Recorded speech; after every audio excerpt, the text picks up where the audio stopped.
Hello friends, एक बार फिर से स्वागत है आपका अपने यूट्यूब चैनल पर। आज की इस वीडियो में हम लोग डिस्कस करने जा रहे हैं 1 फरवरी 2023 को सी-टेट के एग्ज़ाम में आई हुई ईवीएस क्वेश्चंस को।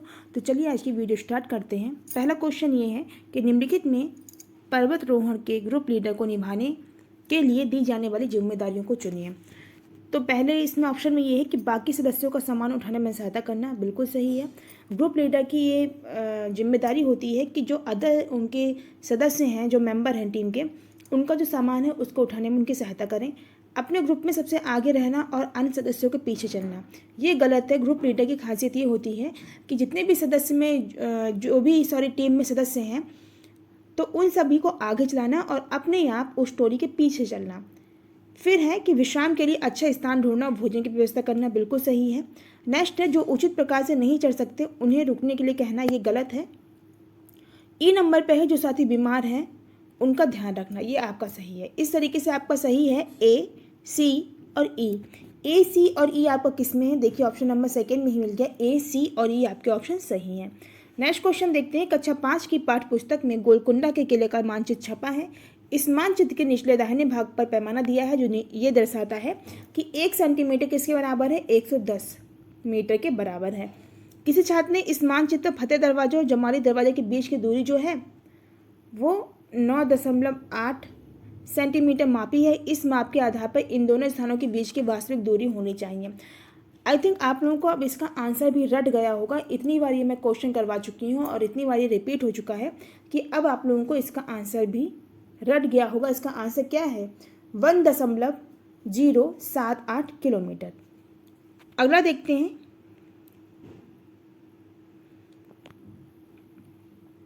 निम्नलिखित में सही कथन को चुनना है। सही कथन क्या है? गोवा और पुडुचेरी दोनों अरब सागर के तटवर्ती क्षेत्र हैं। तो इसमें क्या है? गोवा तो आपका अरब सागर का है, लेकिन पुडुचेरी कहाँ का है? तो ये बंगाल की खाड़ी का है। इस तरीके से नीचे है इंडिया का मैप, इधर श्रीलंका है। तो मैंने बताया था इधर का जो रखता है तट वो कौन सा? अरब सागर का। दाहिनी तरफ बंगाल की खाड़ी और नीचे जो रहता है वो हिंद महासागर रहता है। गोवा तो आपका इधर आ जाता है, लेकिन पुडुचेरी कहाँ पर है? यहाँ पर है, यानी कि अरब सागर में है, वो सॉरी बंगाल की खाड़ी में है।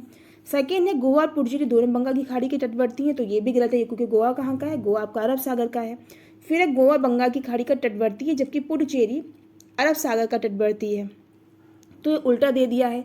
गोवा कहाँ का है? गोवा अरब सागर का है और पुडुचेरी आपका बंगाल की खाड़ी का है। फोर्थ देखिए, पुडुचेरी बंगाल की खाड़ी का तटवर्ती है जबकि गोवा अरब सागर का। तो यही आपका विकल्प सही है, ऑप्शन नंबर 4 सही है। नेक्स्ट क्वेश्चन है। लिंग संबंधी विषयों के से संबंधित गलत कथन की गलत धारणा की पहचान करिए। तो लिंग का तात्पर्य केवल स्त्री या केवल पुरुष से नहीं होता है। यहाँ पर आप ऑप्शन देखिएगा सेकेंड कि यह महिलाओं के विषय से संबंधित है। तो मैंने कहा था लिंग का तात्पर्य केवल किसी एक विषय से संबंधित नहीं है, ना केवल महिलाएं ना केवल पुरुष, जबकि लिंग के अंतर्गत दोनों लोग ही आते हैं। अगला देखिए। निम्नलिखित में कौन से भारत के राज्यों के किस समूह के में तेल क्षेत्र हैं? तो भारत के राज्यों में जो तेल क्षेत्र का जो समूह है वो कौन सा है? असम में भी मिलता है, गुजरात, महाराष्ट्र और आंध्र प्रदेश, इन सभी स्थानों पर पाया जाता है। तो ऑप्शन 5 का कौन सा सही है? 1 सही है। नेक्स्ट क्वेश्चन है। घरों के विषय में निम्नलिखित कथनों पर विचार करिए। लेह में 2 मंजिल समतल छतों के मकान होते हैं। निचले मंजिल पर जानवरों और आवश्यक वस्तुओं को रखा जाता है, सही है। हिमाचल प्रदेश में बांस की घर खंभों पर बनाया जाता है, गलत है। ये विशेषता कहाँ पर है बांस की? तो मैंने आपको बताया था असम के घरों की है। राजस्थान के गांव के लोग कटीली झाड़ियों की छतों वाली मिट्टी के घरों में रहते हैं, बिल्कुल सही है। और श्रीनगर के अधिकतर लोग हाउस बोट में रहते हैं, तो ये भी आपका गलत है। सही कौन सा है आपका? पहला और तीसरा, यानी कि ए और सी। ए सी किस में है? ऑप्शन नंबर 4 में है। नेक्स्ट क्वेश्चन देखते हैं। ग्रीस ओलंपिक्स 2000 में वेट लिफ्टिंग के खेल में मेडल जीतने वाली प्रथम भारतीय महिला कौन थी? तो ये थी आपकी कल्लम मल्लेश्वरी। बछेंद्री पाल मैंने कई बार बताया कौन है, पहली बार माउंट एवरेस्ट से फतेह करने वाली महिला हैं जो कि भारतीय हैं। सुनीता विलियम्स सबसे ज़्यादा समय तक अंतरिक्ष में रहने वाली महिला हैं जो कि भारतीय मूल की हैं। रहती कहाँ है? अमेरिका में, लेकिन कहाँ की है? भारतीय मूल की हैं। और अफसाना मंसूरी, ये नाम आपने थोड़ा नया सुना होगा। ये देखिए एक झुग्गी झोपड़ी में रहने वाली 13 साल की लड़की है जो कि बास्केटबॉल जो गेम है उससे संबंधित है। तो मैंने चारों ऑप्शन क्लियर कर दिए हैं। ये नाम थोड़ा नया है, हो सकता है अगली बार आपके एग्जाम में अफसाना मंसूरी के बारे में पूछ लिया जाए तो आपको इसका आंसर पता हो, इसीलिए मैंने इसका भी आंसर आपको बता दिया। नेक्स्ट क्वेश्चन देखते हैं। ब्रॉन्ज यानी कि कांसा के विषय में निम्नलिखित कथनों पर विचार करिए। तो इसमें जो राइट आंसर है वो है आपका ये कि आदिवासी लोग हजारों साल पहले ब्रॉन्ज का उपयोग करते थे और इसके साथ जो ब्रॉन्ज है उसको बनाने में उपयोग किए जाने वाले तत्व यानी कि धातु जो है वो गहरी खानों से प्राप्त किए जाते हैं। तो आपका राइट आंसर ए और डी दोनों है, यानी कि थर्ड नंबर का ऑप्शन आपका बिल्कुल सही है। नेक्स्ट क्वेश्चन देखते हैं। परिवार के संदर्भ में निम्नलिखित में कौन सा कथन सत्य है? तो ये है कि एक आदर्श परिवार का विभिन्न व्यक्तियों के लिए भिन्न अर्थ हो सकता है, यानी कि एक आदर्श परिवार के बारे में धारणाएं जो लोग हैं विभिन्न लोग हैं उनके लिए अलग अलग हो सकती है, इसका अर्थ अलग अलग हो सकता है। तो ऑप्शन इसका फोर्थ सही है जितने भी ऑप्शन दिए हैं उन ऑप्शंस में। नेक्स्ट क्वेश्चन देखते हैं। नए काम की तलाश में लोगों का मौसमी आवागमन कहलाता है।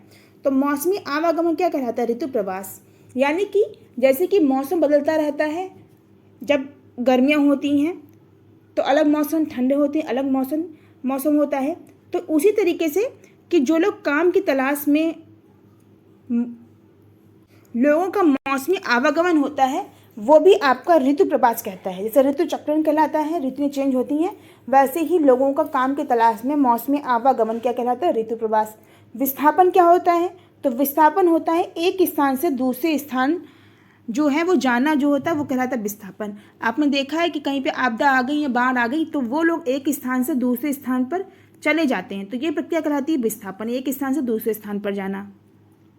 अप्रवास होता है कि किसी भी देश में आकर के बस जाने वाला व्यक्ति अप्रवास के अंतर्गत आता है। और खानाबदोश आप लोग जानते होंगे कि उनका जीवन तो खानाबदोशी जीवन है, यानी कि कोई एक स्थायी निवास नहीं है, कोई एक फिक्स जगह नहीं है। वो आज यहाँ पर हैं तो कल अपने जो पशु भेड़ बकरियाँ हैं उनको लेकर उनका निवास कहीं और हो जाएगा, कल को यहाँ से जाके वो कहीं और शिफ्ट हो जाएंगे। इस तरीके से इन लोगों का जीवन होता है वो खानाबदोश होता है, उनका कोई एक निश्चित स्थायी निवास नहीं होता है। तो चारों ऑप्शन मैंने क्लियर कर दी। इसका राइट आंसर क्या था? मौसमी आवागमन, तो ऋतु प्रवास कहलाता है। नेक्स्ट क्वेश्चन देखते हैं। निम्नलिखित में पहली है उसको हल करना है। रंग स्लेटी, पंजे गुलाबी, गुटरुक गूं करता हूँ। इसके आगे आपको पढ़ने की जरूरत नहीं है। गुटरुक गूं कौन करता है और स्लेटी रंग किसका होता है? तो ये एक विशेषता आपकी कबूतर की। फाख्ता मैंने बताया था कि ये कटीली झाड़ियों के बीच में अपने अंडे देता है। कोयल की आवाज़ अत्यधिक मधुर होती है, लेकिन इसकी विशेषता क्या है कि ये कौवे के घोंसले में अपना अंडा देती है। और बसंत गौरी जो होती है वो कठफोरवा की तरह होती है। ये भी कठफोरवा की तरह जो पेड़ का तना होता है उसमें चोंच मार मार के अपना घोंसला जो है वो बनाती है। नेक्स्ट क्वेश्चन देखते हैं।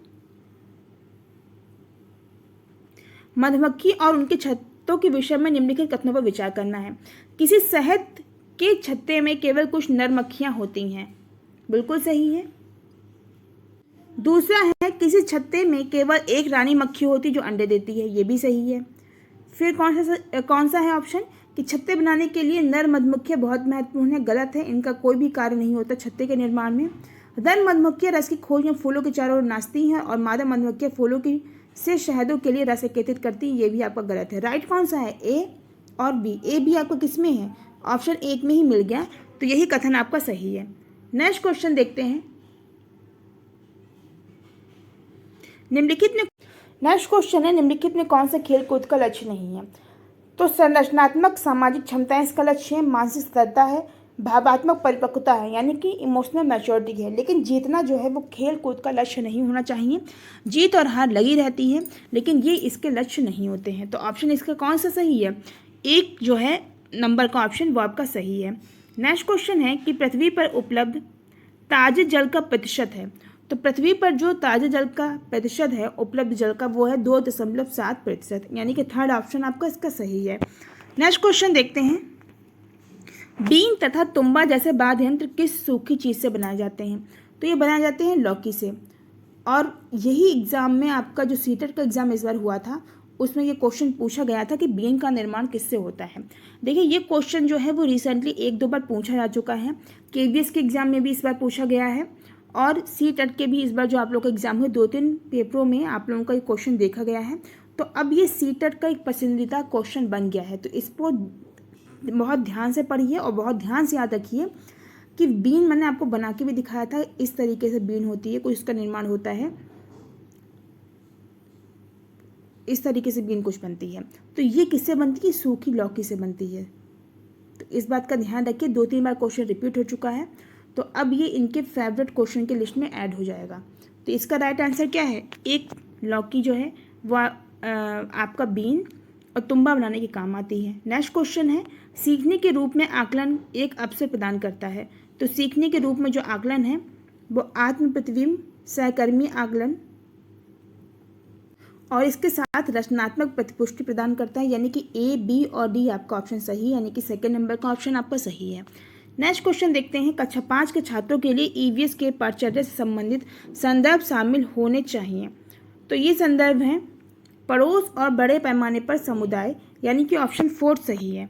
नेक्स्ट क्वेश्चन देखते हैं, एक आकलन उपकरण जो न केवल सर्वोत्तम बल्कि बच्चे के सभी प्रकार के कार्यों या समय की अवधि में की गई गतिविधियों को एकत्र करता है वह है।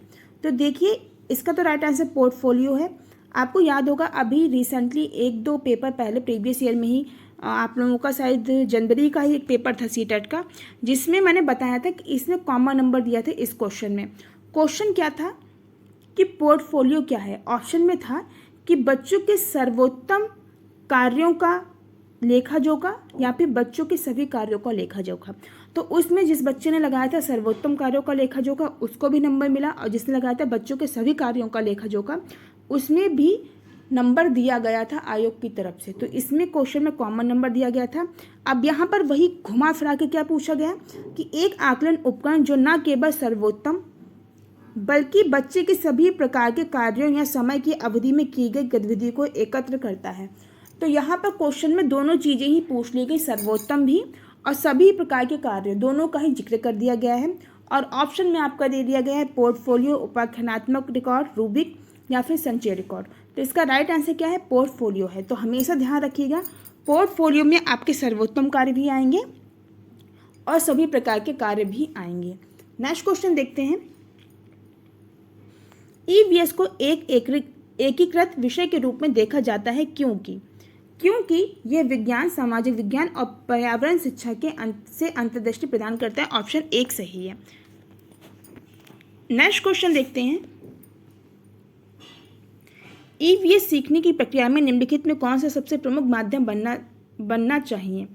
तो ईवीएस सीखने की प्रक्रिया में निम्नलिखित में सबसे प्रमुख जो माध्यम है वो होगा पर्यावरण। पर्यावरण किससे संबंधित है? वो ईवीएस सीखने की प्रक्रिया का एक महत्वपूर्ण माध्यम है। पर्यावरण आपका ईवीएस से संबंधित है, इसीलिए ऑप्शन 3 सही है। नेक्स्ट क्वेश्चन है, प्राथमिक स्तर पर पर्यावरण अध्ययन यानी कि ईवीएस शुरू करने के लिए सबसे उपयुक्त तर्क है। तो सबसे उपयुक्त तर्क है कि न केवल मानव अस्तित्व बल्कि पृथ्वी पर सभी जीवन रूपों सहित पर्यावरण के महत्व को समग्र रूप से समझने के लिए सराहना करें। तो ऑप्शन इसका फर्स्ट सही है। नेक्स्ट क्वेश्चन देखते हैं, थीम पौधों को पढ़ाने के बाद मीना ने विद्यार्थियों के लिए पार्क के भ्रमण का संचालन किया। इससे विद्यार्थियों को कक्षा के अधिगम को वास्तविक जीवन की स्थिति से सहसंबद्ध करने में मदद मिलेगी। तो ऑप्शन इसका 3 सही है। नेक्स्ट क्वेश्चन देखते हैं, मानचित्र पठन गतिविधि के दौरान जयंती अपने मित्र से कहती है, नक्शे पर हमारा गांव पड़ोस के शहर से रेखा द्वारा विभाजित क्यों है? जब मैं पिताजी के साथ सब्जियां बेचने शहर जाती हूँ तो मुझे ऐसी रेखाएं नहीं दिखती। जयंती क्या कर रही है? तो इसमें आपको बताना है कि जयंती कहने का क्या तात्पर्य है। तो ऐसे में कच्छ गतिविधि पर उच्च स्तरीय चिंतन का प्रयोग करें और अवलोकन पर चिंतन कर तर्क का प्रयोग करें। तो ऑप्शन इसका आपका बी और डी सही है। बी डी कौन सा है? ऑप्शन नंबर 4 में है, जो कि आपका राइट आंसर है। नेक्स्ट क्वेश्चन देखते हैं, दुर्गा रानी से कहती है, पूर्णिमा पर चांद माँ की बनाई हुई रोटी जैसा गोल होता है। कबीर कहता है, नहीं ये तेल में तली पूरी जैसा होता है। रणवीर कहता है, नहीं तुम दोनों गलत हो, यह तो मैंने आकाश में फुटबॉल उछाली है इन बच्चों द्वारा की गई व्याख्या निम्नलिखित में किस उद्देश्य के विकास को सूचित करती है? तो ये सूचित करती है संज्ञानात्मक विकास को। ऑप्शन इसका फर्स्ट सही है। नेक्स्ट क्वेश्चन देखते हैं। पर्यावरण अध्ययन की प्रकृति को निम्नलिखित में कौन सा पद सबसे उपयुक्त रूप से परिभाषित करता है? तो ये पद है अनुभवजन्य, यानी कि ऑप्शन इसका फोर्थ सही है। नेक्स्ट क्वेश्चन है, जया को आज बहुत भूख लगी है। उसने अपना टिफिन खत्म किया और उसका पेट भर गया। उसके शिक्षक आज मिठाई के पैकेट बांटने के लिए लाए थे क्योंकि आज स्कूल का स्थापना दिवस था। जैसे ही जया ने मिठाई देखी उसके मुंह में पानी आ गया। निम्नलिखित में से कौन सा पद इस प्रक्रिया का सही वर्णन करता है? तो इस प्रक्रिया का सही वर्णन करता है अनुकूलित प्रक्रिया, यानी कि कंडीशनल रिस्पॉन्स। ऑप्शन इसका फर्स्ट सही है। नेक्स्ट क्वेश्चन देखते हैं।